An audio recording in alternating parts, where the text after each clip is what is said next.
शीर्षकको नाम रहेको छ पूर्ण सरसफाइ।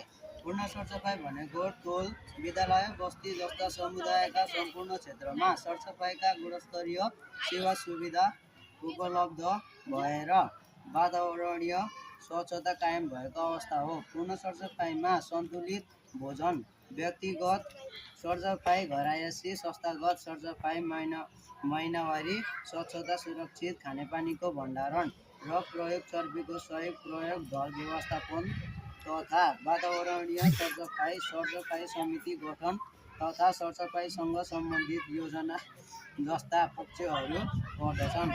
पूर्ण सरसफाइको लागि व्यक्ति, परिवार तथा सिङ्गो समुदायको सहभागिताको आवश्यकता पर्दछ। तल व्यक्ति, परिवार र समुदायले गर्नुपर्ने कार्यहरू निम्नानुसार लेखिएको छन्। क. पूर्ण सरसफाइका लागि व्यक्तिले गर्नुपर्ने कार्यहरू: 1. नियमित रूपमा